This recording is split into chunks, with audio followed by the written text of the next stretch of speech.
А с каква нагласа тръгнахте за този фестивал? Какво очаквахте да се случи тук и в каква степен той оправда очакванията ви? И имаше ли изненади и какви? Ами аз вече имам, макар и бегал опит, веднъж натрупан от един фестивал в Шумен. Но тук заварих малко по-различна както атмосфера, така и организация на работата. Тоест виждам, че има някакво придвижване, което е станало за тези... Това беше преди 4 години, ако не се лъжа. Аз дойдох с нагласата да срещна хора, които вече са заинтригувани от театъра като цяло. Честно казано, не очаквах да има хора, които са встрани от попрището на театъра, които са в по-зряла възраст, които имат друга професионална ориентация. Това беше една приятна изненада за мен.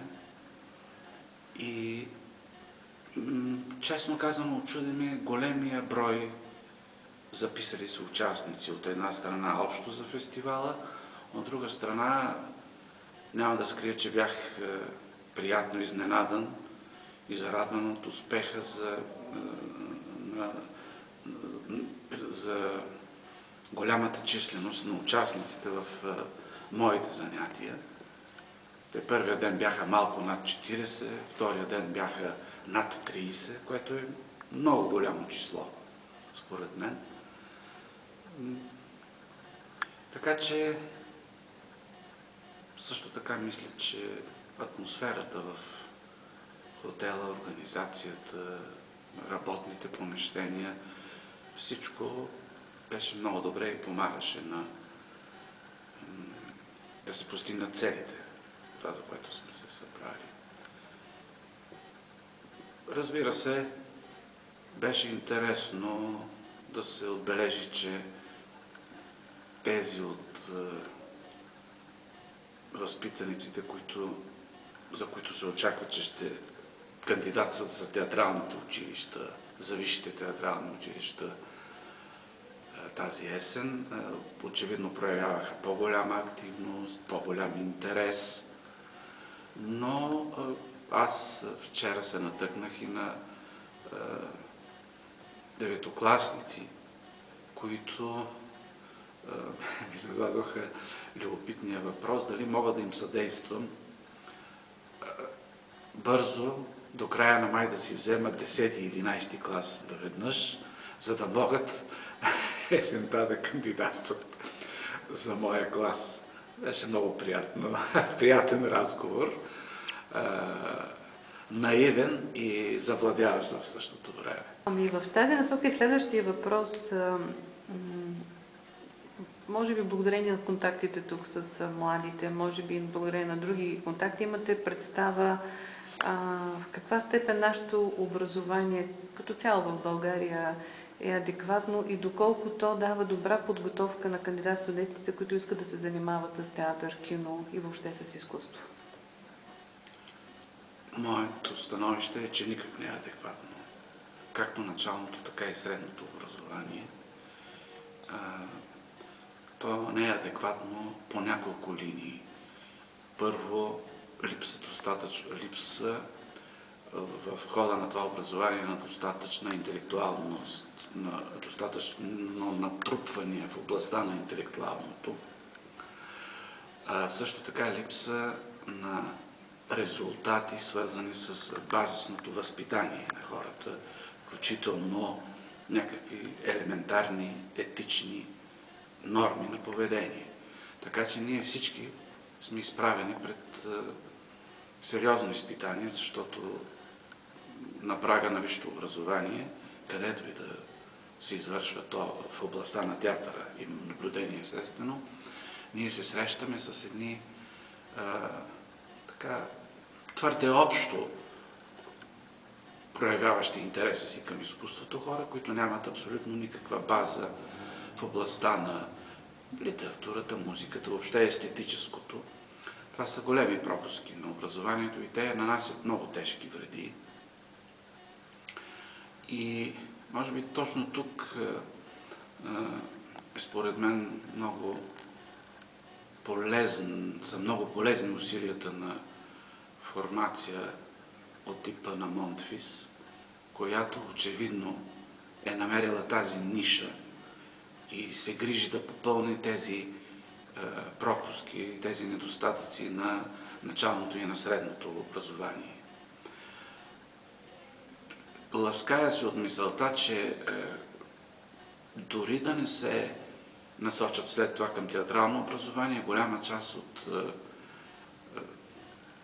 младежите, които се занимават в школите на Монтфис, вече по съвсем друг начин ще възприемат, даже като нормални зрители изкуството, т.е.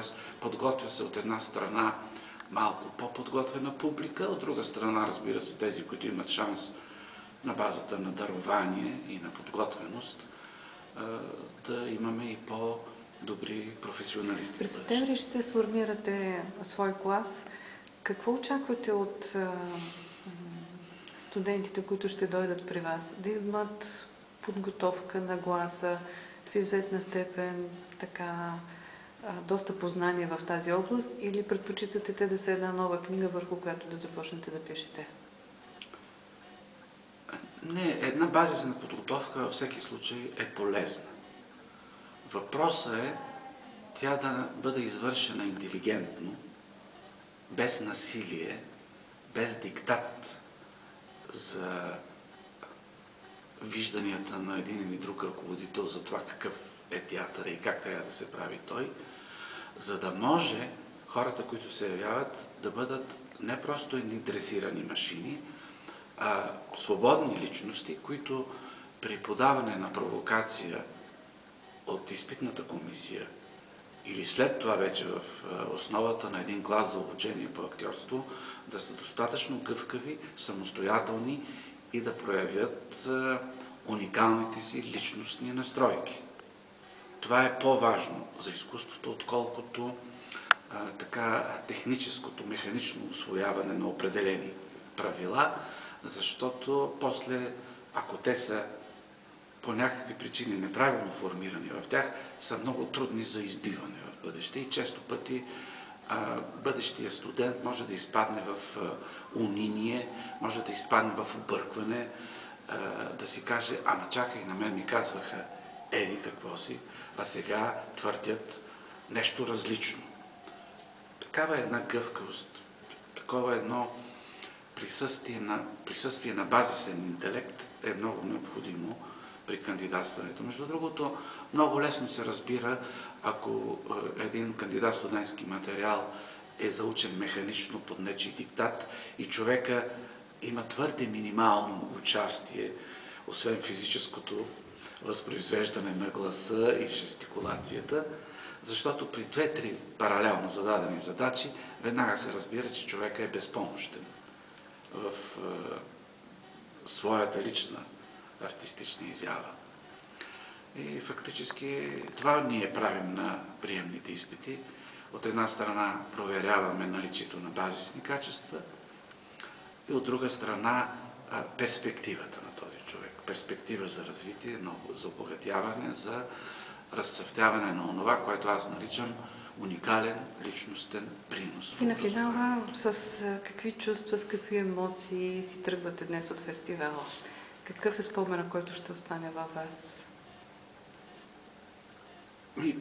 Приятен най-малко по две причини. Първо, както вече споменах, заради срещата с един значителен брой заинтригувани от театъра млади хора.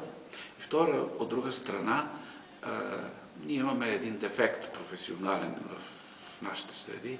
Много рядко се срещаме, много рядко общуваме помежду си. Тук в продължение на 3 дни аз се видях с хора и успях да разговарям колеги, с които някои от тях не съм се виждал с години, а с други дори че се разминаваме ежедневно в коридорите на академията или по улица Раковски. Не сме си казвали нищо повече от добър ден. Така че фестивала ми даде възможност отново да се върна към едно смислено, приятелско, колегиално общуване с хора от театралната гилдия, с които по обясними или необясними причини рядко контактуваме. Така че тези два фактора във всеки случай са едно положително изживяване и си тръгвам ведър и се надявам, че усилията на школите на Монтвис ще продължат все така успешно в същата посока, а може би и самите, да, пропуснах да кажа, че се срещнах и с ръководителите на тези школи, с част от тях и си мисля, тъй като някои присъстваха на занятията, поне на моите присъстваха, си мисля, че тук се получава още една професионална връзка, още едно взаимно влияние, което се надявам е полезно.